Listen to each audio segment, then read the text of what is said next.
É com imenso prazer que a 31ª Semana da Matemática recebe o professor doutor Marcos Augusto Bronze. Ele possui graduação em Matemática, bacharelado pela Universidade Estadual Paulista Júlio de Mesquita Filho, mestrado em Matemática pela Universidade Estadual Paulista Júlio de Mesquita Filho e doutorado em Matemática pela Universidade de São Paulo, na cidade de São Carlos, pelo ICMC. Tem experiência na área de matemática com ênfase em sistemas dinâmicos, atuando principalmente nos seguintes temas: sistemas dinâmicos hiperbólicos, medidas de SRB e bifurcações homoclínicas. É professor na Universidade Federal de Uberlândia, campus Santa Mônica. Vai apresentar a palestra intitulada Caos na Família.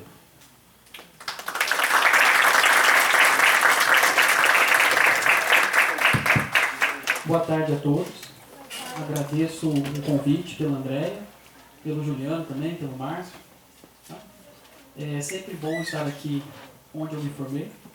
A gente entra aqui no BIOS e fica até emocionado, né? Esse auditório aqui, que a gente muitas vezes assistiu palestras, hoje a gente tem a oportunidade de estar falando alguma coisa. O assunto... Tá ouvindo direito, pessoal? Eu sou péssimo com o microfone, tá? Você pode me arrumar aqui. O assunto caos na família aqui é para chamar a atenção, né? Realmente tem caos na família. Nós vamos ver vários tipos de caos em alguns tipos de família, tá? Mas, de um modo geral... De um modo geral aqui, o que a gente vai falar nessa palestra? Eu não tenho muitas pretensões, tá? Mas nós vamos falar um pouquinho do que é um sistema dinâmico, o significado para o caos, que tem vários, algumas ferramentas úteis para entender alguns sistemas dinâmicos, e sobre caos na família, que é o título da palestra, certo? Aí surge a pergunta aí, o que é um sistema dinâmico? O assunto que a gente vai falar é sistema dinâmico. Bom, então para responder essa pergunta, vamos brincar um pouco com uma calculadora, certo? Pega uma calculadora, só que essa calculadora é especial.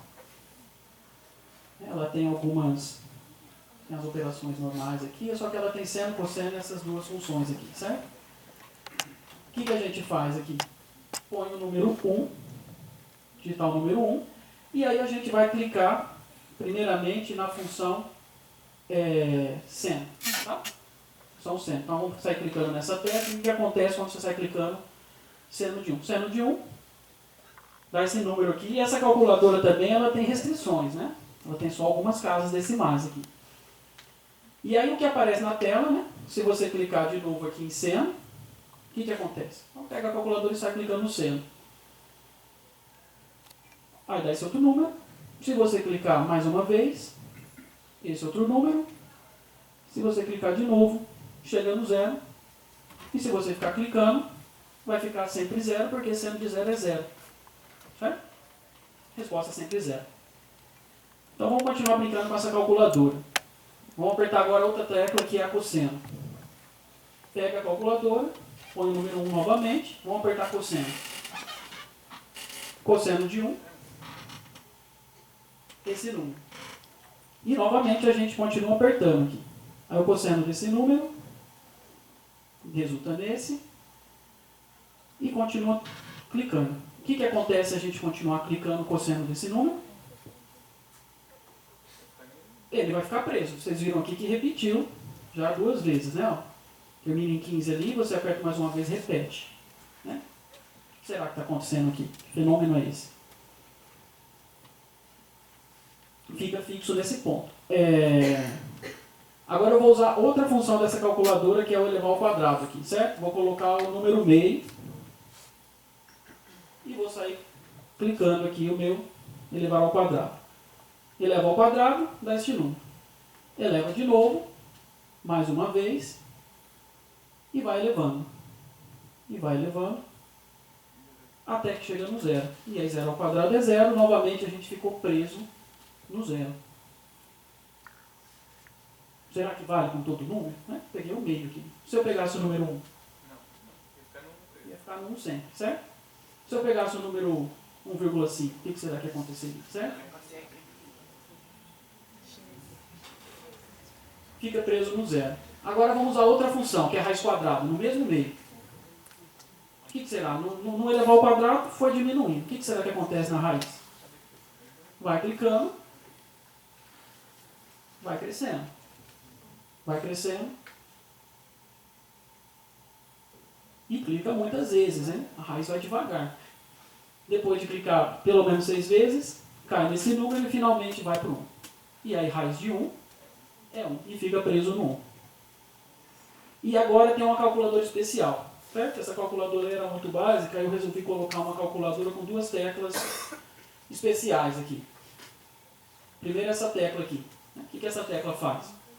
Pega o número, faz 1 menos ele, multiplica por 4 vezes ele, certo? Aí o que será que acontece aqui? Pus o número 0,6. E vamos calcular. O que acontece quando a gente clicar várias vezes seguidas? Aí eu coloquei só o resumo aqui da história, que vai aparecer essa sequência de números aqui. E não faz igual aqueles outros casos, né? Uma foi para o 0, outra foi para o 1. O que está acontecendo aqui, né? Será que tem algum número que está se repetindo? Não, se vocês olharem com um pouco de calma, não está acontecendo nada de diferente aqui. Na verdade, nada de parecido, né? De se aproximar de algum número. Então, ele tem um comportamento estranho, que a gente pode dizer que é meio aleatório, ou pode usar a palavra caótico, né? Entre aspas, porque a gente tem que dar um significado para o termo caótico aqui. Agora eu vou colocar outra tecla especial na minha calculadora, que é essa daqui, ó. E é uma tecla até parecida com a outra, não é? O que a outra fazia? 1 menos o número, e era 4 vezes o número. Essa daqui é 3,8, né? Aproximadamente o 4. E o que acontece? O mesmo 0,6. O que acontece quando eu sair clicando várias vezes? Aparece uma lista também esquisita aqui de números.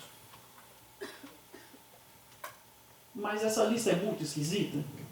Se você começar a olhar com calma aqui, você percebe que parece aleatório, mas não é. O que acontece aqui depois de algumas clicadas? Ó? Esse número que eu destaquei em azul aqui, ele vai ter um próximo 3 tecladas depois. E em seguida um número parecido com ele, 0,95, 3 tecladas depois, e assim por diante. Esse em vermelho é a mesma coisa, 48, 49, 48, aí depois fica mais próximo aqui no 48. E o verde é a mesma coisa. Tinha um 15, 14, 15, depois ele estabiliza aqui, próximo do 14. O que será que aconteceu aqui? Ela fica próximo desses 3 números aqui, certo? Aí você vai chegar um momento que você vai clicar e ela vai ficar oscilando. Você clica uma vez, vem para esse, você clica uma vez, vem para esse, depois volta para esse.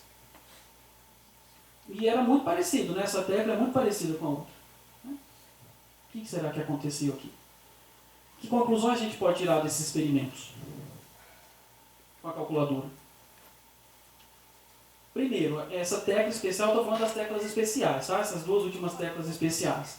Essa primeira tecla aqui tem um comportamento caótico, certo? Essa segunda tem um comportamento relativamente controlado, aí fica circulando entre 3 valores conhecidos ali. Só que olha só, imagina que essa expressão aqui é o modelo de alguma situação sua do dia a dia. Esse modelo é um probleminha. E aí você viu aquele número feio, né, o 3,83, eu vou aproximar. Como o modelo você faz uma aproximação, você arredonda para 4. Não é? Será que esse arredondamento vai mudar muito o meu comportamento de teclar na calculadora? Vocês viram que sim. Porque com o 4 é completamente aleatório, mas com esse número aqui, fica circulando em torno de 3 números, certo? Ou seja, um modelo, um pequeno erro de aproximação aí pode ter um comportamento bem estranho, né? Um comportado ou um bem, vamos dizer assim, caótico ou aleatório. Muito bem, então depois desse experimento aí, vamos voltar à pergunta. O que é um sistema dinâmico?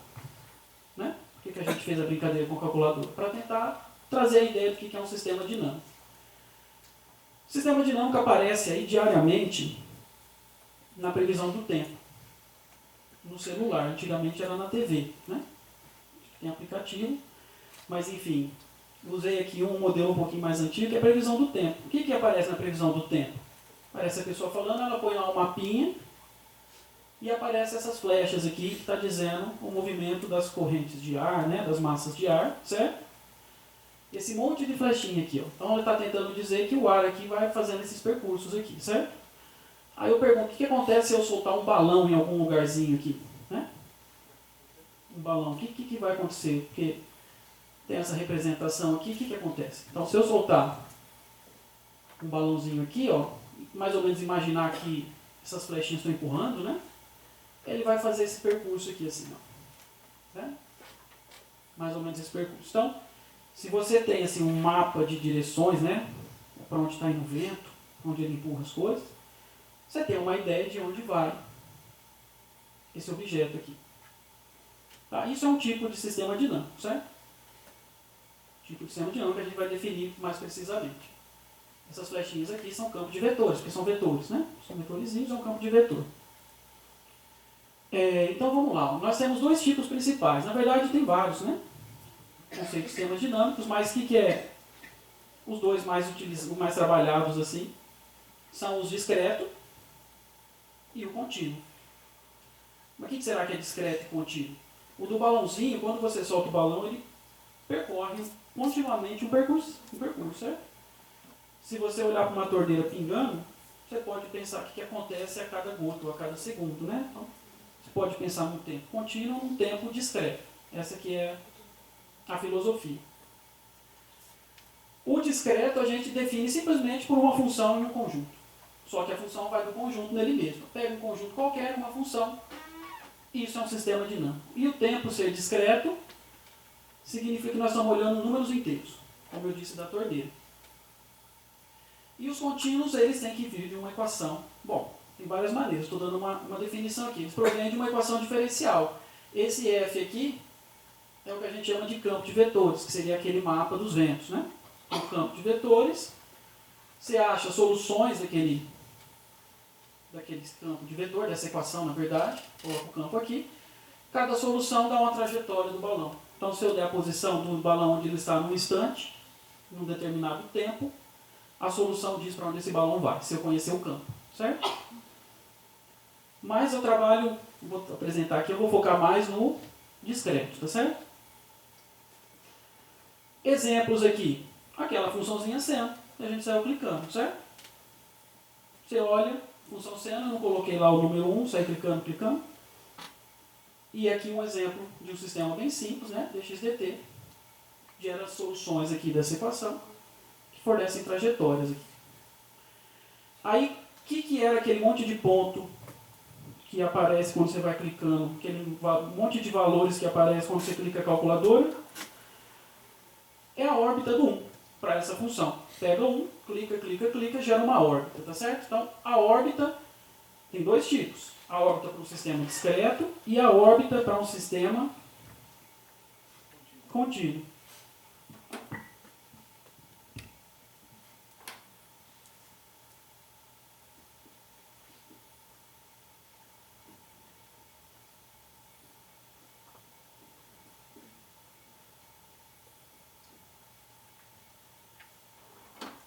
E aí você tem diversos tipos de órbita, né? Você pode olhar só para o tempo futuro aqui, né? Tempo passado, enfim. Você vai iterando essa função, sendo, né? Se a função estiver inversa, você pode olhar o passado desse ponto.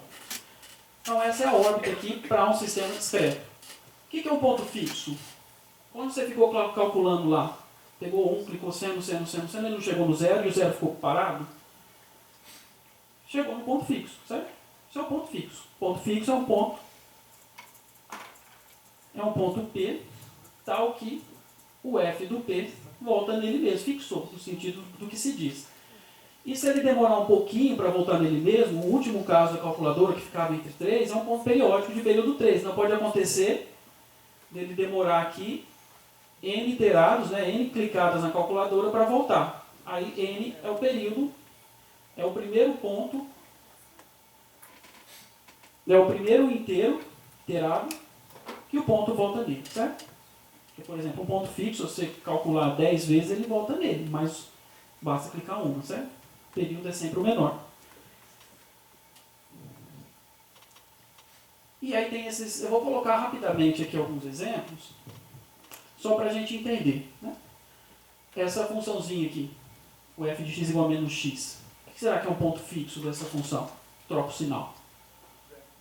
Zero é um ponto fixo. Será que a gente identifica outros tipos de pontos? Será que tem algum ponto que você clica 3 vezes e volta nele mesmo, exceto o zero?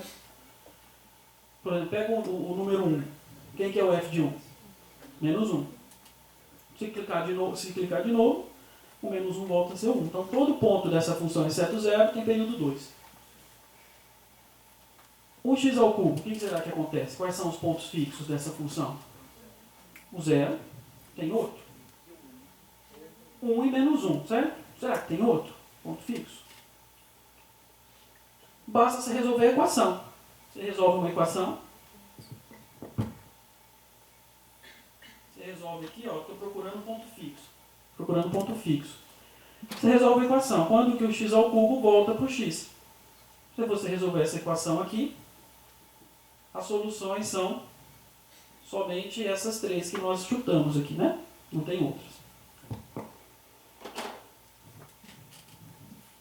E o seno? Será que tem um outro ponto? Porque o seno nós sabemos que sempre de 0 é 0. Será que tem um outro ponto? Quem lembra o gráfico do seno? Como que é o gráfico do seno? Vou fazer o gráfico. Aqui vai ser um estudo gráfico, hein? Como que é o gráfico do seno, pessoal? Desenho diagonal aqui, ó. Como que você procura pontos fixos? Olha onde o gráfico encontra a diagonal, certo? Que valor que é o seno de 1? Que ângulo, o primeiro ângulo que dá o seno 1? Π sobre 2, né? E π sobre 2 é o quê? 1,5 aproximadamente, não é? Então, ó, a diagonal está aqui, o seno vem aqui para baixo. Ele não encontra mais a diagonal, porque depois ele vem oscilando. E se vier para trás? Mesma coisa. Ele vem para cá, no menos 1, depois no... Então ele só encontra aqui. Graficamente a gente se convence que só tem o zero, certo? E o cosseno? Essas teclas especiais lá da calculadora. Quanto será que tem cosseno? Pontos fixos aí. Como que é o cosseno aqui? Né? O cosseno de 0 é 1, então ele tem um ponto fixo, olhando para o gráfico dele, não é? E a gente consegue encontrar esse ponto fixo, eu só coloquei o valor ali para a gente não ter trabalho, tá? Mas é aquele número ali. Bom, e que número é esse aí? É justamente aquele que a gente foi clicando. Né? Começamos com 1, fomos clicando, ele parou justamente nesse número, que é o ponto fixo do cosseno. E aí a gente pode fazer essa análise que a gente fez na calculadora, a gente pode fazer usando o gráfico. Como que a gente faz a análise usando o gráfico?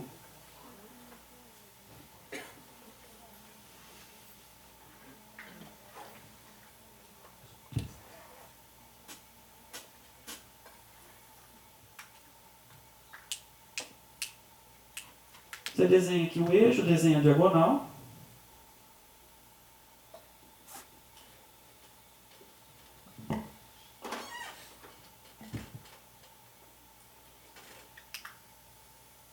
E aí eu faço um gráfico de função. Como que você estuda o comportamento de uma órbita aqui? De um x. Pega um ponto x. Aí você vai lá e olha o f dele. O f dele é aqui, não? Clica uma vez a calculadora para essa função vermelha aqui. Mas aí você vai clicar de novo. Só que você tem que fazer esse ponto voltar para o domínio. Como que ele volta para o domínio? Você vai pela diagonal e desce ele, certo? Aí ele está no domínio agora, o f de x. E aí você faz de novo, calcula o f do f de x. Aí ele vai bater no gráfico. Como que você faz ele voltar para o domínio? Bate na diagonal. Então basta você pegar o ponto, bater no gráfico na diagonal. E aí você vai vendo onde ele vai batendo, você desce, você tem uma representação do percurso da órbita dele. Esse aqui aconteceu isso. É parecido com a figura que eu pus ali.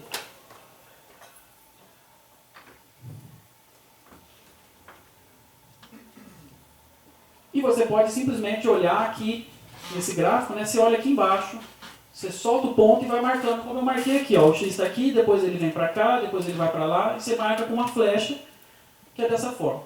Você olha a órbita dele aqui, né? Significa que você começou aqui com P, você inteirou, ele veio para cá, veio e vai pulando aqui, certo? Vai pulando. É uma bolinha pulando, literalmente.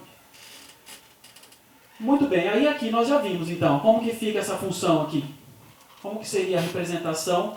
É só para exemplificar essa daqui, ó. Essa representação.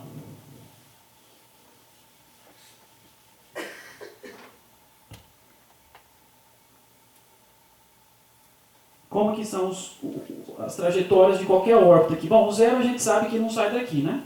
Ele é o fixo. E qualquer outro, olha, pega o 1. 1 ele vem por menos 1 e depois volta, não é isso?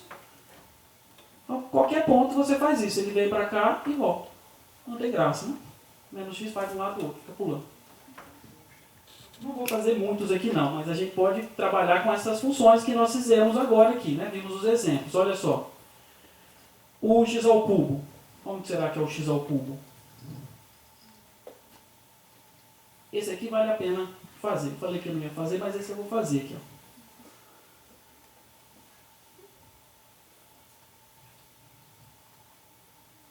Como que é o gráfico de x ao cubo? Vou fazer só o lado direito aqui.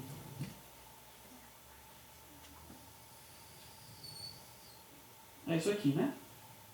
Ele encontra aqui na diagonal justamente no 1, não é? 1 ao cubo é igual a 1. O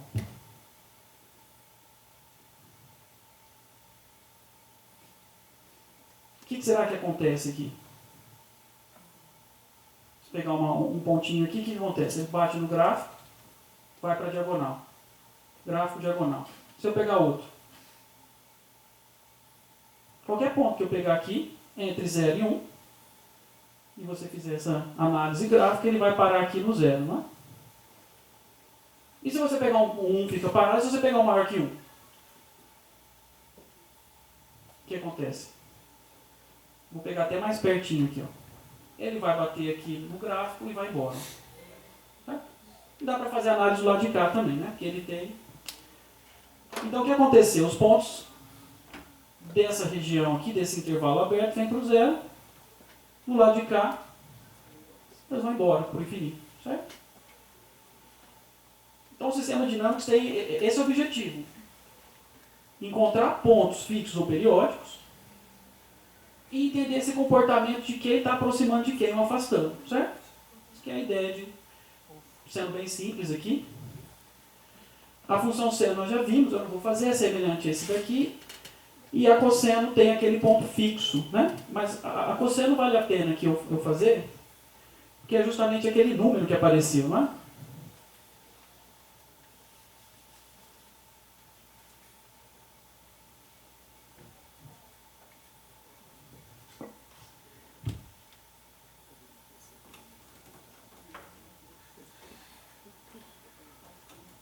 Na verdade, ó, função cosseno, que aí tem esse ponto, que é aquele que eu dei o número ali, né? Está lá no quadro, 0, alguma coisa, 7,3 aqui. O que acontece perto dele? Espero que esteja bem escalado aqui. Eu acho que não vai acontecer, né? Não vai acontecer, pessoal. Esse gráfico está muito feio, não é, Wanderlei? Com essa escala, eu não vou nem fazer a figura, porque não vai funcionar, pessoal. É igual cálculo de dimensão, né? Não pode errar a escala aqui. Por que não vai funcionar? Porque o cosseno ele é bem mais esticado. Pois brinquem aí. Se você errar o gráfico aqui, ele vai me dar mal, né? Ele vai bem mais aqui para frente, ó, tá? Isso vai fazer uma diferença substancial no entendimento, tá? Esse ponto aqui, ele está aqui. Aí vamos analisar aqui pertinho desse ponto. O que aconteceu, né? Eu peguei que número lá, foi o 0,6, né? Alguma coisa assim. Pega ele, ó. Ele bate no gráfico, diagonal, gráfico diagonal foi o que aconteceu lá na calculadora, não foi? Se aproximou daquele valor que eu tinha feito na calculadora. Aqui.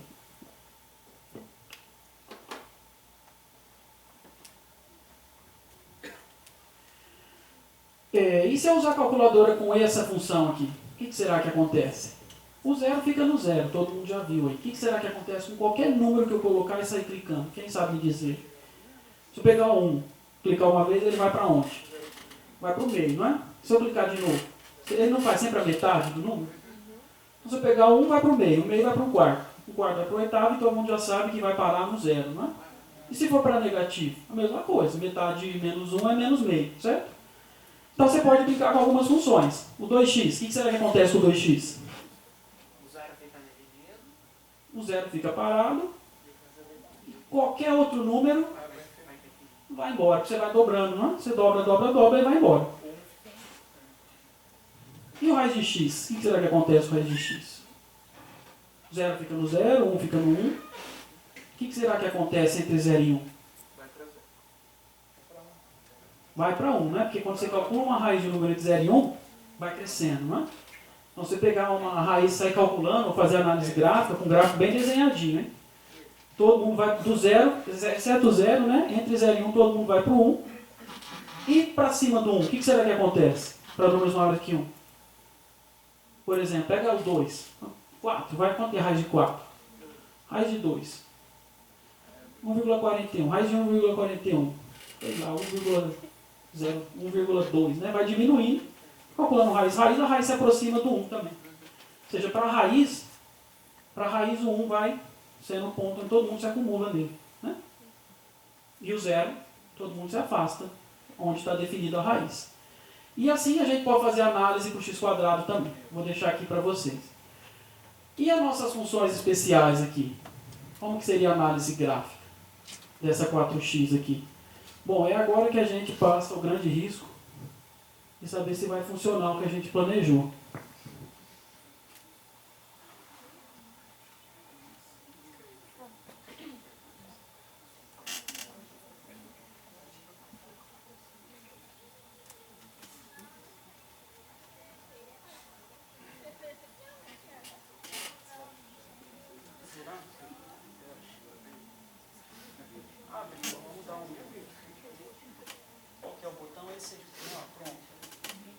É uma coisa rápida aqui, hein, pessoal? É uma análise rápida. Então eu peguei aqui. Deixa eu ver se ele vai sozinho. Ah, foi. Você pega um ponto 0,6, ó. Como que ele foi ali, ó? Vai percorrendo. Tá enxergando bem aí, pessoal? Aqui pra mim tá bom.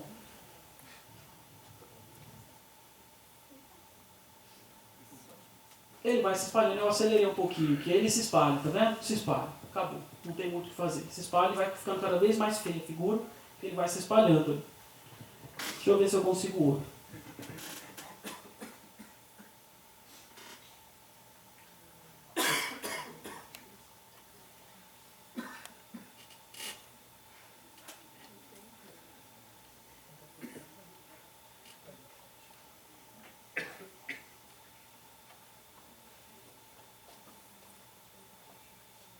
Essa é aquela função com o 3,8.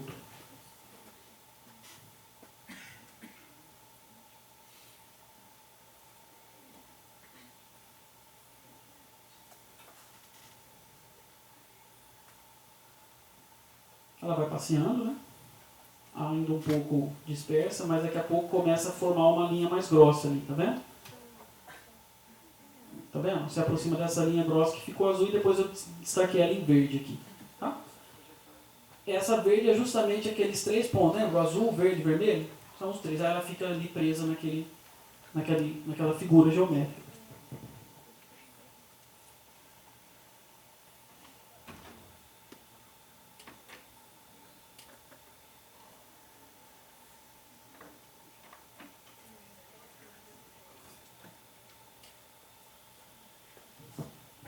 Muito bem, então temos aí mais ou menos uma análise gráfica aí, né? Daquelas duas funções. A primeira ficou com essa figura aqui, né? Bem espalhada. A segunda, elas se aproximam dessa, né? Vão girando, girando, depois elas tendem a ficar circulando em volta dessa figura aqui. E essas funções especiais, né? Aí tem essa outra função aqui, que eu coloquei para ilustrar, só o seguinte, pessoal. E a gente fez um cálculo aqui para procurar ponto fixo, mas não é fácil achar ponto fixo, certo? Na mão, vamos dizer assim, né?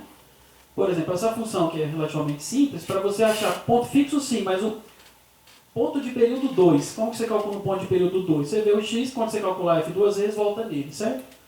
Então, basta resolver essa equação. E essa equação é uma equação de grau 9, certo? Tudo bem, você põe no computador, mas para se fazer no caderno não é possível, tá certo? Então, períodos longos vão dando trabalho para esse tipo de função com pouca ferramenta, certo? Com pouca ferramenta você não consegue fazer muito. Aí a pergunta, né? Voltando para esse exemplo aqui. Para onde vão as órbitas quando o n vai para infinito? O que é o n aqui? O n é a quantidade de vezes que eu estou apertando a tecla, né? Vai apertando. O que será que acontece? Para essa função aqui, não.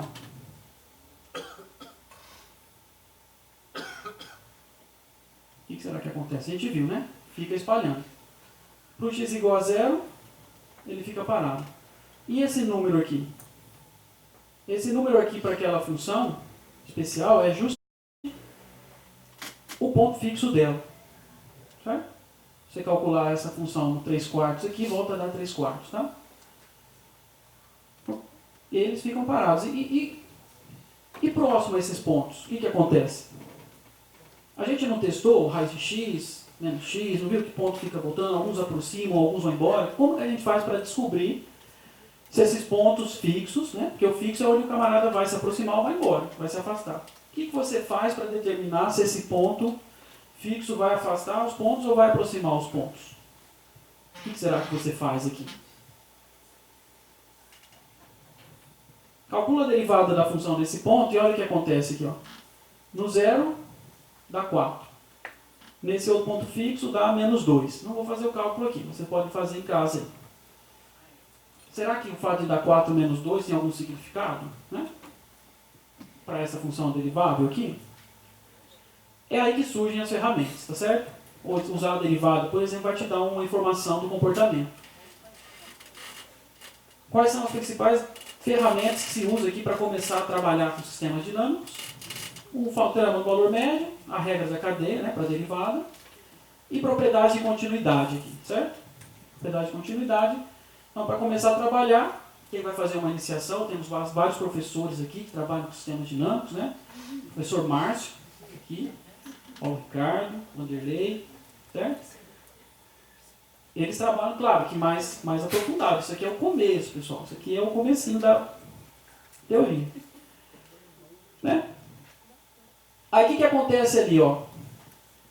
Para aquele ponto zero, certo? O que acontece para o ponto zero? Quem lembra do TVM? Eu já coloquei aqui, né? Devia ter perguntado antes aqui, certo? Como você lembra do teorema do valor médio? Todo mundo já trabalhou com o valor médio aqui, né?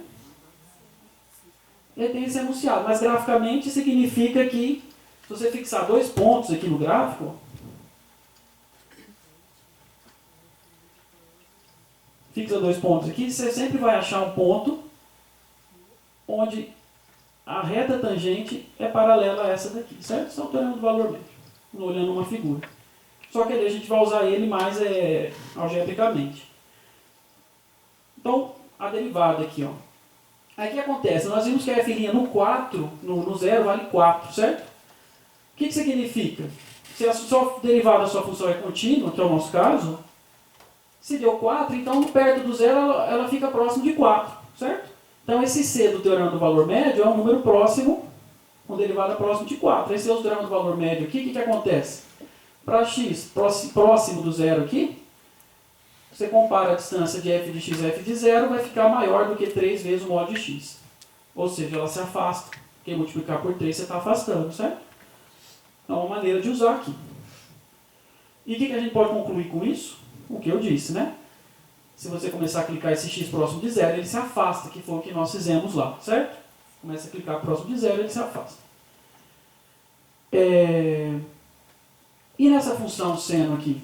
Quais são os pontos fixos dessa função?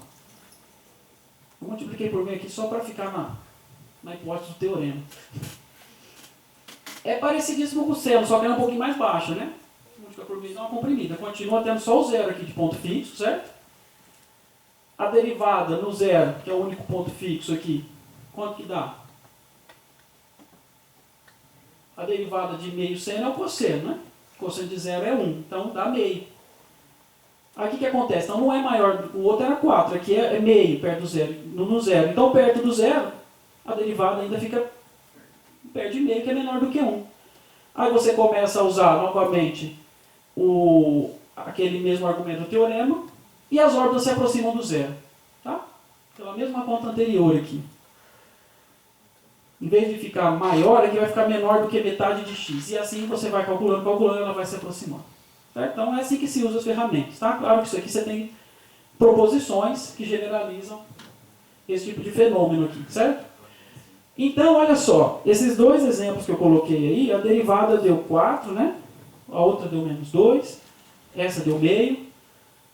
Então, um ponto vai ser bom, nesse sentido da gente saber analisar ele, se a derivada em módulo, porque não importa o sinal, for menor do que 1. Aqui eu coloquei periódico, né? Porque não basta ser só fixo, pode ser os periódicos, tá certo? Então, se a derivada desse ponto, pensa que o N1 para o fixo for diferente de um módulo, esse ponto é bom, a gente chama de hiperbólico. Por quê? Ele vai ou afastar pontos ou atrair pontos, certo? E aí nós temos esses exemplos aqui, ó. Esse daqui a gente analisou, certo? Quem são os pontos hiperbólicos dessa primeira função? Nós vimos que o ponto fixo é o zero. Derivada do zero é 1. Quer dizer, a derivada dessa função é 1, em qualquer ponto vale 1, certo? Então, qualquer ponto que eu pegar, seja... E a Fn dessa f é sempre x, certo? Qualquer ponto que eu pegar dessa função, ele nunca vai ser hiperbólico, certo? A derivada é sempre 1. Essa daqui, também não, porque o modo da derivada continua sendo 1. Então, essas duas funções não têm pontos periódicos hiperbólicos. Já essas aqui tem. Tá? Essas duas aqui tem. Não é difícil achar o ponto fixo dessa daqui, qual que é? O zero. Se você pegar o zero, dá 0 mais 0, metade, dá 0. Se você pegar o 1 mais 1 ao cubo dá 2, dividido por 2 dá 1. Então 1 é ponto fixo também, é a mesma coisa para o menos 1. Tá? Essa função tem o 0, 1 e menos 1. Essa daqui também tem o 0, 1 e menos 1 tem período 2. Tá? Se você testar, você percebe. Aí eu fiz aqui a representação gráfica. Né? O que acontece aqui? Ó? Então, é o 0, o 1 e o menos 1 para essa primeira função, que é metade de x ao cubo mais x. O 0 aqui, as órbitas se aproximam. Para a esquerda ou pela direita. E a derivada aqui, de fato, é um número menor do que 1. Tá? Esses outros dois pontos, que é o menos 1 e o 1, eles afastam as órbitas. Aqui você tem a órbita periódica, que é o 1. O 1 vai para o menos 1 e depois volta para o 1 de novo. Aqui dentro as órbitas se aproximam do zero. Tá? Com análise gráfica a gente pode brincar de fazer uma análise do comportamento das órbitas. Encontra os pontos fixos e descobre se as órbitas se aproximam ou se afastam desses pontos fixos ou de pontos periódicos. Bom, isso aqui é só uma hipótese que eu coloquei aqui para trabalhar. A gente precisa pelo menos de classe 1, porque nós calculamos a derivada e usamos a continuidade da derivada, certo? Então o que eu estou falando aqui, trabalha sempre com funções de classe 1 aqui para começar. E aí tem esse teorema que eu falei, né? Que vale para qualquer função de classe 1. Você tem um ponto fixo, hiperbólico, e a derivada aqui nele é menor do que 1, o que significa?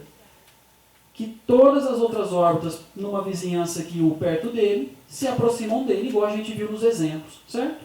A demonstração é igualzinha a gente fez lá com um exemplo particular, você faz um caso geral aqui, certo? Consequência direta do teorema do valor médio. E aí o que aconteceu então?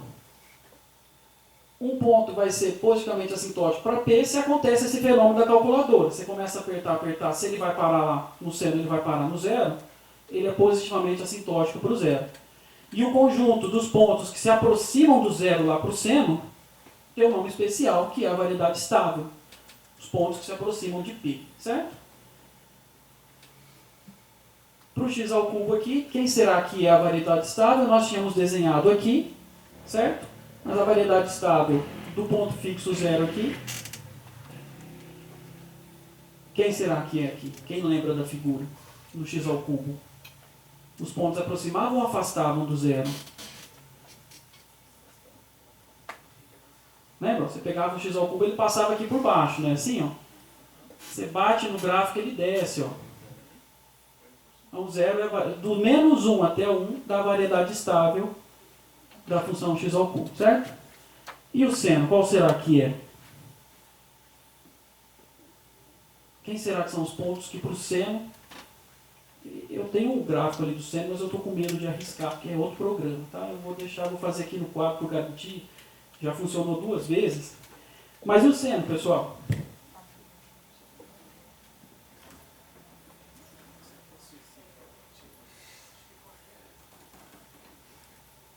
Quem será?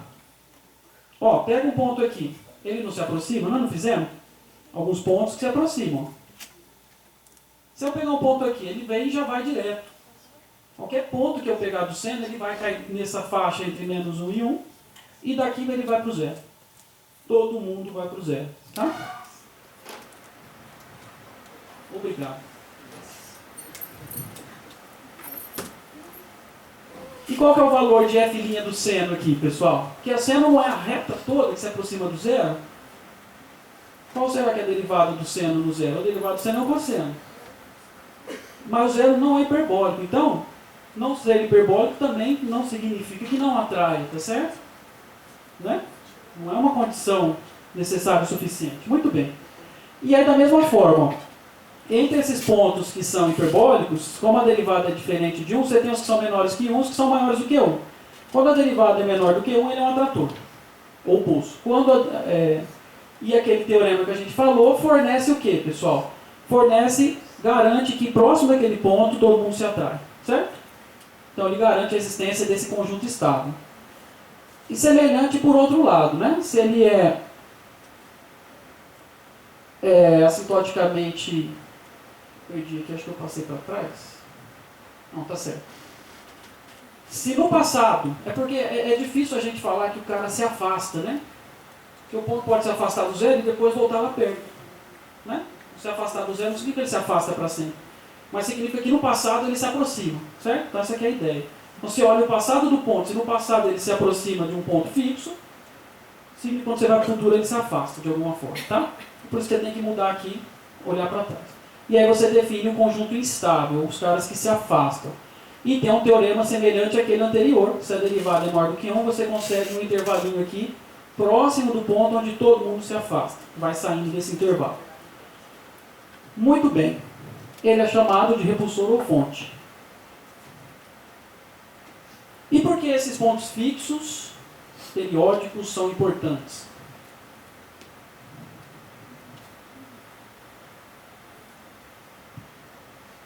Por que será, hein?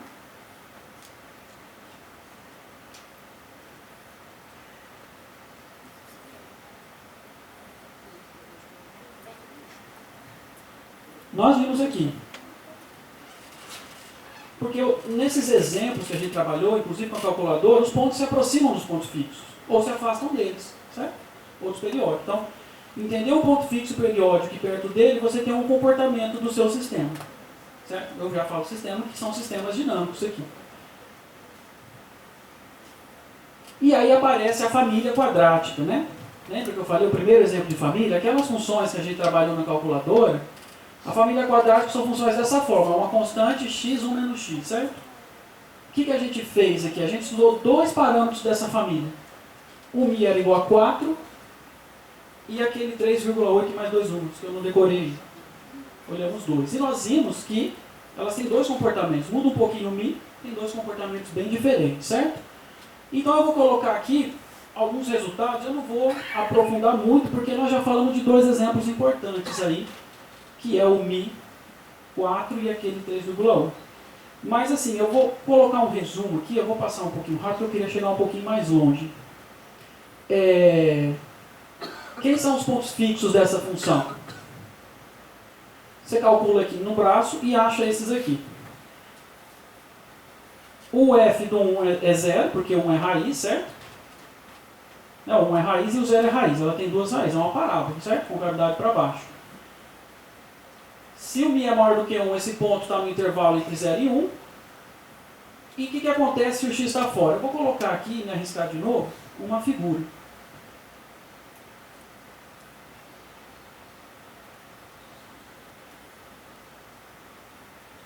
Apareceu. Não vou conseguir usar o microfone. Eu coloquei um parâmetro aqui, pessoal. Eu coloquei o parâmetro, ó, certo? Então a gente consegue ver a família aqui passeando. São parábolas aí com concavidade para baixo.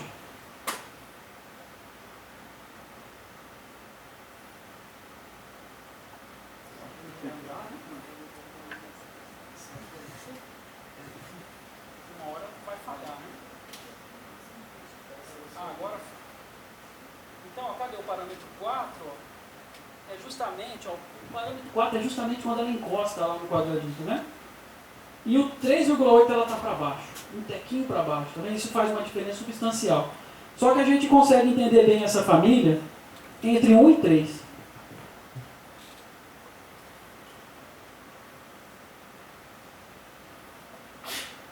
Esse daqui é o desenho do gráfico para o 3, né? E 1 fica mais abaixo.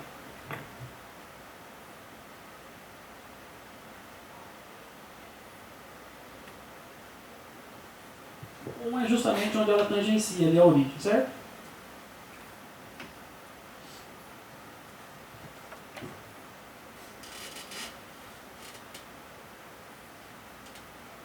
E mais, depois que ela passa do 4, ali está o 4,6, ela foge desse quadradinho. Isso também tem um comportamento importante, que tá? Faz uma diferença grande.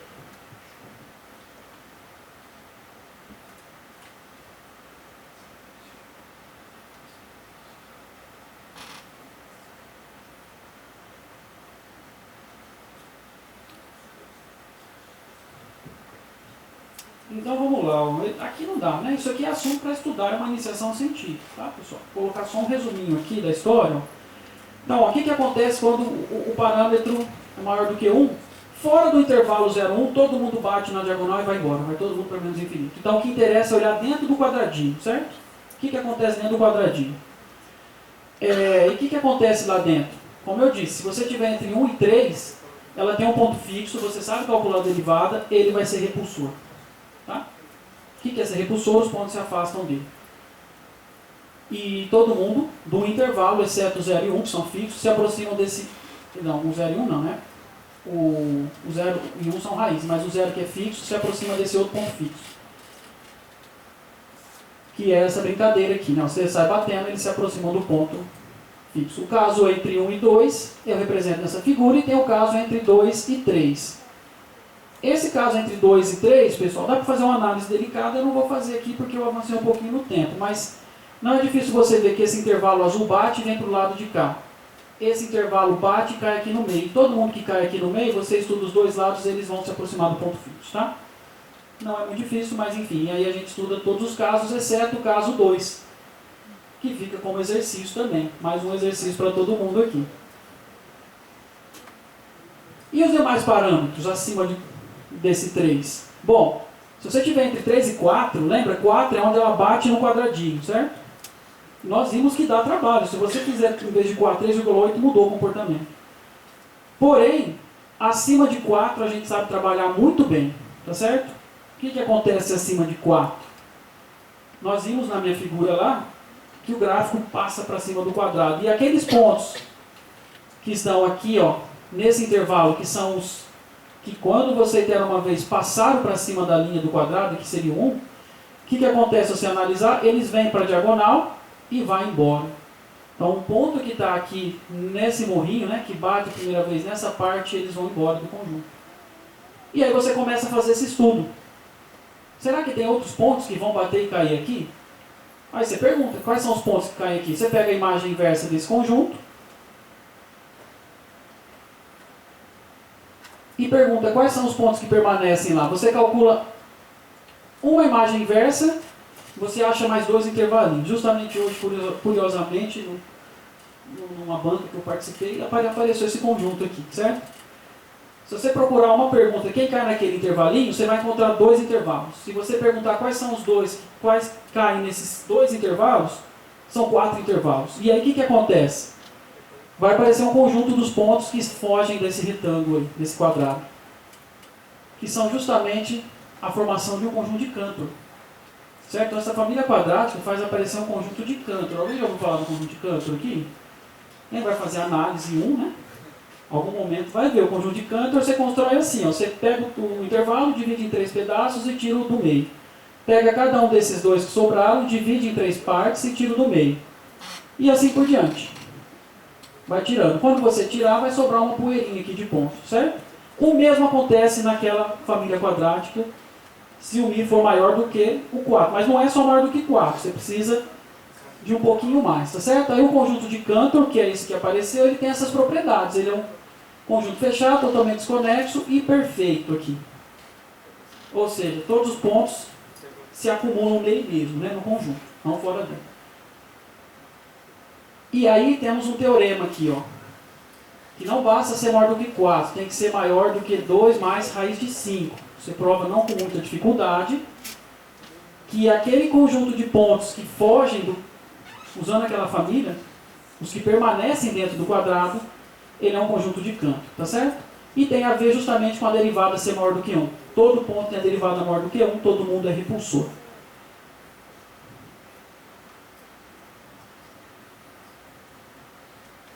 E aí tem um conceito um pouquinho maior do que esse de ponto repulsor.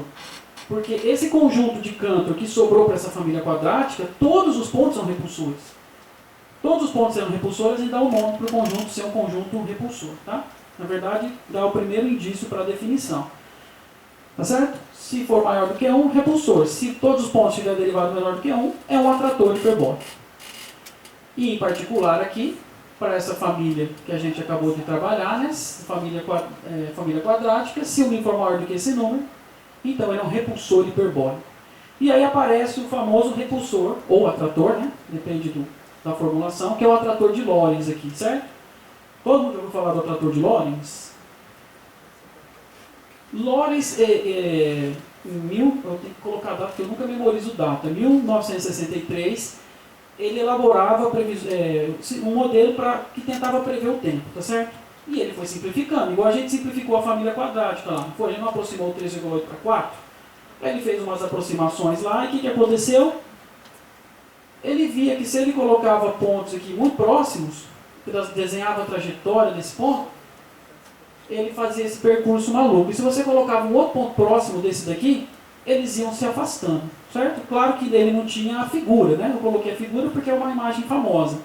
Mas o fenômeno que acontecia é, se ele cometia um errinho na medida da pressão, por exemplo, ou na posição da órbita do ponto inicial, e sair iterando o sistema, em um momento esse sistema dele poderia prever neve aqui em Rio Preto. Seria uma boa previsão, mas ele poderia, com um pequeno erro, certo?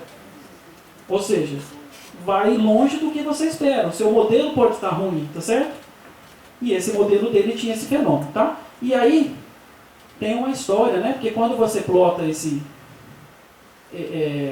fluxo aqui do Lorentz, tem o formato de uma borboleta, não é? Não parece uma borboleta?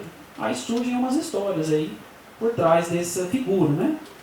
Que o bater de asas de uma borboleta aqui em Rio Preto pode virar uma tempestade, um furacão, né? Lá no Japão, enfim. Tá? Bom, tem uma ferramenta, pessoal, mas eu vou pular essa ferramenta. Vai ficar aqui só como um gostinho, tá? Porque eu queria chegar aqui mais longe, mas não tanto, tá? Como que você estuda aqui o comportamento da família quadrática? Uma maneira de definir o caos aqui. Eu passei um pouquinho de tempo porque eu falei bastante. Deixa eu ver se eu acho a figura aqui. Essa aqui, né? Com essa figura aqui, tá vendo que tem dois intervalos aqui? Tem dois intervalos, que é o 0 e 1. São os pontos que no primeiro iterado ficam dentro desse retângulo. Ele bate aqui no gráfico e fica aqui dentro. Esse daqui bate e fica aqui dentro, certo? Mas eles voltam, né? Opa, apertei errado aqui. Cadê? Tá aqui. Se eu perguntar os que saem no segundo, eu tenho que tirar um buraquinho aqui de cada um. Então, um ponto por aqui, ó, ele vai bater e vai ficar ainda dentro do intervalo, tá certo? Aí eu vou fazer o seguinte, então, eu vou pegar uma órbita e vou dar colocar um código nela, um código de barras infinito. Se quando eu iterar uma vez ela bater nesse intervalo, eu ponho 0. Se quando eu bater uma vez bater nesse intervalo, eu ponho. Então toda órbita que ficar dentro desse retângulo, desse quadrado, sempre vai ter que bater no 0 ou no 1, concorda? Né? Vocês entenderam? As que ficam aqui dentro, elas vão ter que bater no intervalo 0 ou no intervalo 1, não tem outro jeito, senão ela sai. Então se ela ficar para sempre, ela sempre vai bater no 0 ou no 1. Ou pode ficar sempre no 0, sempre no 1, enfim. Isso daí gera um símbolo para cada órbita que permanece aí dentro. Então a gente consegue associar aquele conjunto de Cantor que fica aqui dentro a uma sequência de símbolos. E aí a gente pode fazer um estudo desses símbolos, tá certo? Que é o que eu vou pular aqui. Tinha muito mais coisa para falar aqui. Que você associa a um cara ou coroa. É como jogar uma moeda, né? Ou ele fica no 0 ou ele fica no 1, tá certo? Aí você gera uma sequência de símbolos de cara ou coroa e você consegue estudar esse conjunto. Qual que é a beleza desse conjunto aqui, pessoal? Você tem uma função aqui que significa a próxima jogada. O que é ver a próxima jogada? Você mata o S0 aqui. Como você vê a próxima jogada? Mata a primeira casa, você está na segunda, certo? E a segunda jogada? Mata duas casas. A função que vai te dizer a próxima jogada tem um nome que é shift. Ela olha a próxima jogada. E essa função você consegue achar pontos periódicos facilmente para ela. consegue contar os pontos periódicos, tá certo? Então, estudando esse tipo de conjunto e uma função boa que é chamada shift, você consegue contar pontos periódicos e como ela está associada àquele conjunto da família quadrática, você sabe contar os pontos periódicos da família quadrática. E você vai deduzir o seguinte, que aquela família quadrática, conjunto lambda que fica dentro dos pontos que não fogem do quadradinho, eles têm infinitos pontos periódicos, tá certo? Todos hiperbólicos. Aí eu vou dar um pulo grande aqui. Certo? Que é o shift. Aí o que acontece? Então, com essa escolha de trajetórias, né, de símbolos para as órbitas que permanecem, eu consigo provar que essas duas dinâmicas, ou seja, jogar moeda e esquecer sempre a primeira casa, né, primeiro número, tem a ver com aplicar uma vez a função quadrática. E você consegue provar que elas têm o mesmo comportamento. Certo? Elas são equivalentes. E aí tem o teorema que diz que se o μ for maior do que aquele número especial, então a família quadrática e jogar aquela moeda são conjugadas e, portanto, aquele conjunto lambda dos pontos que não fogem do quadradinho da família quadrática tem o mesmo comportamento que esse. Moral da história, pessoal. Qual que é a moral da história aqui? Cadê? A família quadrática, se o parâmetro for maior do que esse número, tem infinitos pontos periódicos. Consigo provar que ela tem pontos periódicos densos. O que é ser denso, pessoal? Eles se espalham por todo o conjunto lambda. Qualquer lugar que você pegar tem um perto.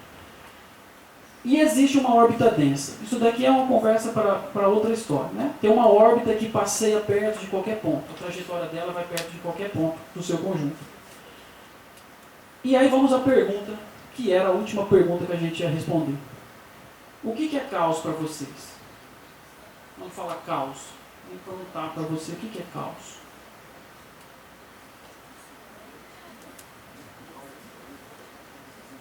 Desordem, não é? Tem algumas figuras que podem representar caos aqui, né? Esse monte de trilho de trem aqui, ó, parece meio caótico, não é? E aí aparece, acredito eu, se eu não estiver enganado na minha ordem, o caos na família. Que é quando você deixa tinta para os seus dois filhos gêmeos, aí ocorre o famoso caos na família. Tá vendo aqui, ó? Não dá nem para saber quem é quem. Eles já são gêmeos idênticos. Quem é quem aqui? Não me pergunte. Tá? Não sei quem é quem. Minha esposa tirou essa foto. Então esse é o caos na família. Mas tem o caos na família quadrática. Tá certo? Caos na família e tem o caos na família quadrática. Aí tem uma definição. Pessoal, tem várias definições de caos. Uma definição de caos é essa daqui, que põe 3 condições. A sensibilidade às condições iniciais, que é o quê? Se você cometer um errinho, a partir de pontos próximos, eles podem se afastar. Certo? Topologicamente transitivo é ter uma órbita densa. Não conseguimos entrar muito a fundo nisso, mas tem uma órbita que se espalha pelo conjunto. E tem muitos pontos periódicos, de tal forma que os pontos periódicos são densos no seu conjunto. Então é uma definição de causa essa, tá certo? E só para finalizar, não vou falar disso aqui não, se o μ é maior do que zero, aquelas aplicações, elas são caóticas, tá certo? Então, estudar a família quadrática é você entender um tipo de caos, tá certo? Não na família, tá? Bom, esses aqui seriam alguns casos especiais. O último caso da calculadora, lembra que dava um caos? Que a gente pegou uma órbita e ela se espalhava, né? Não tinha não um comportamento tão padronizado de aproximar de alguém. Para garantir que ela é caótica, você precisa estudar uma função do círculo, que não é caso aqui, tá certo? A principal referência foi o livro do Devaney, que vocês encontram por aí, tá certo? Se vocês olharem lá, tem tudo que eu falei aqui tem lá, tá certo? E o Google aqui para algumas fotos, tá certo? E minha esposa também, esqueci de colocar. Tirar uma foto. Mas é isso, pessoal. Cheguei aqui na hora certinha. Como é a última palestra, se o som funcionar aqui, eu tenho filhos gêmeos. E eles assistem desenhos. E um dia eu estava assistindo um desenho com ele e apareceu um episódio muito interessante para a gente que é de sistema dinâmico. Não sei se alguém já viu aqui. E eu vou me arriscar a ver se funciona, tá? Senão eu passo a referência aí para vocês. Mas chama o Incrível Mundo de Gumball. Se vocês já viram isso daí. Tem um episódio muito interessante aqui. Ele acho que tem Tomar cuidado, tem uns 8 minutos aqui, tá? Quem tiver muito compromisso pode ir, eu vou passar aqui, porque seria interessante se tivesse som, tá? Só para finalizar, eu finalizei a parte de matemática e agora é só uma diversãozinha, tá? Ah, ótima ideia.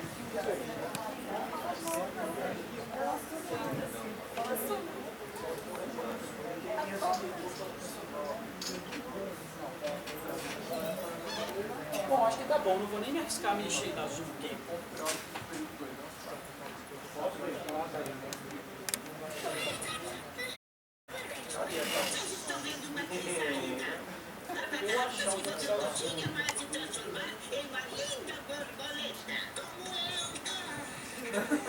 Tá saindo som, vocês estão escutando, né?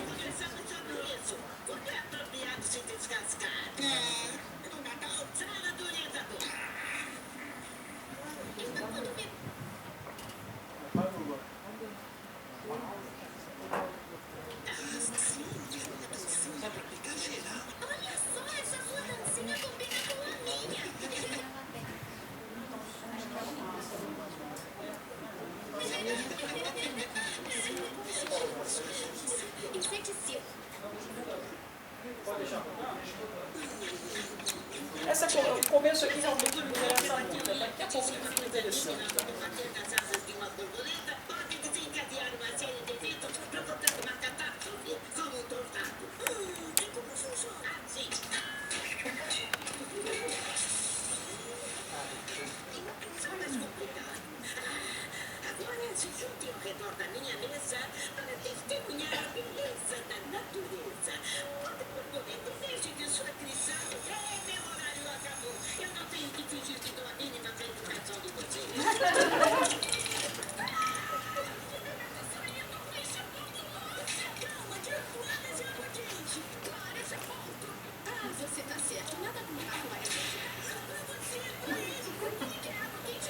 Eu acho que o desenho é para adulto, mas no menino assiste, tá?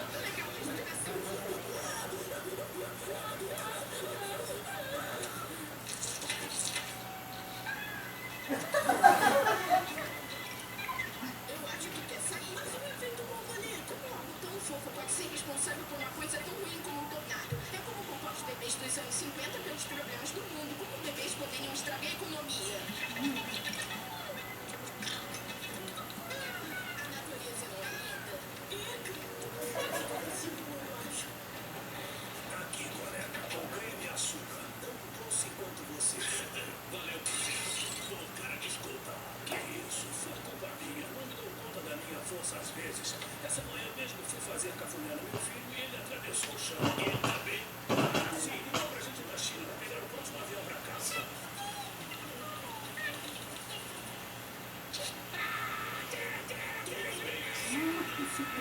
Vou tirar com cuidado, não quero machucar essas lindas. Caramba, desculpa, cara, deixa eu te ajudar.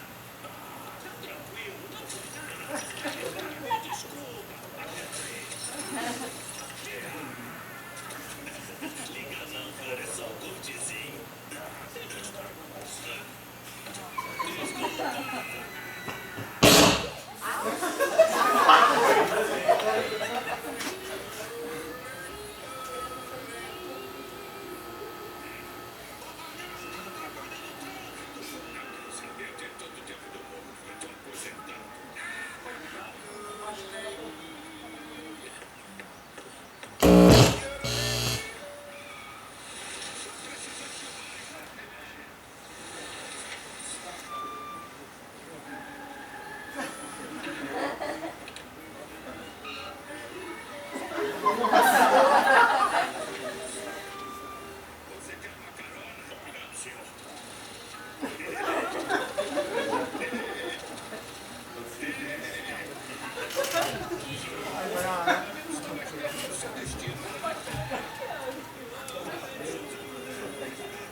Sim, o quê? Sim, eu caso com você. Esperava que houve um mal entendido. Eu venho me guardando por todos esses anos pra esse momento. Todo aquele tempo sozinha, desesperada, sem amor. Fiquei tão deprimida que não conseguia trabalhar. Vendi minha casa, fui forçada a viver com meus filhos e gatos numa van, me alimentando de esquilos e ferrugem.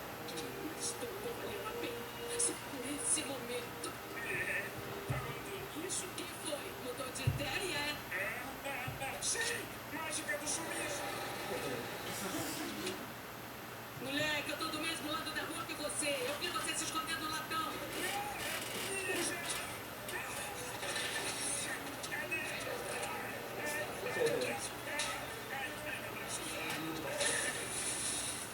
Te vejo no tribunal, seu porcaria.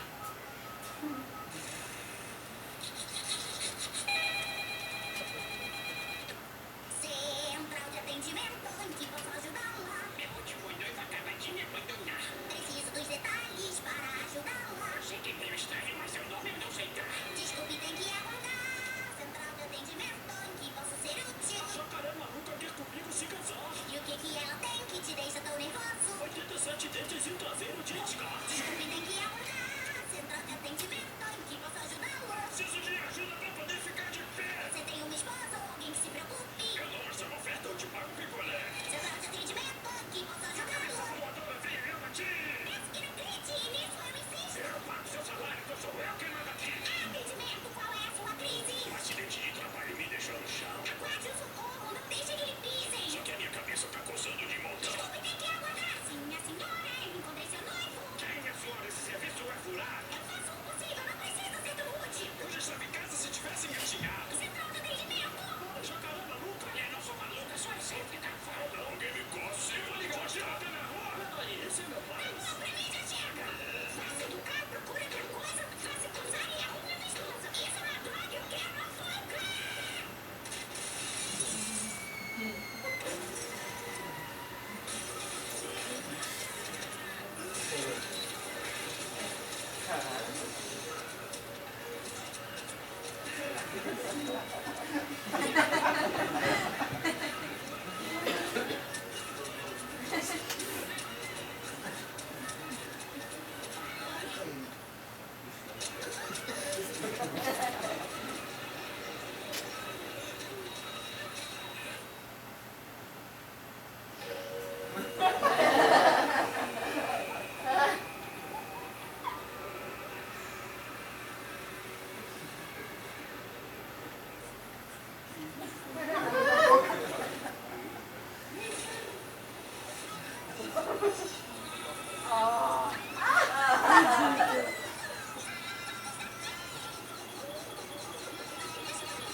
E hoje o humor temos temperatura de até 30 graus com uma brisa do sul e nuvens esparsas.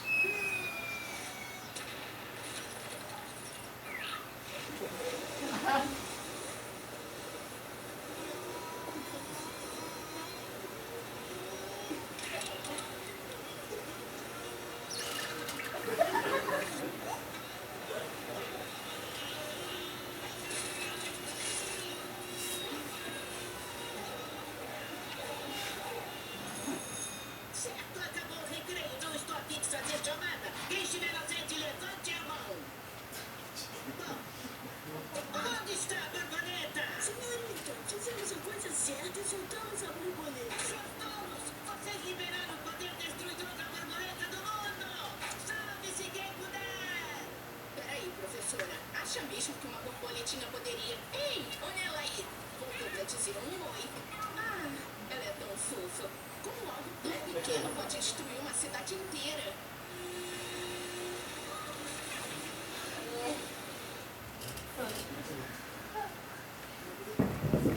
E termina assim com uma tempestade. Obrigado.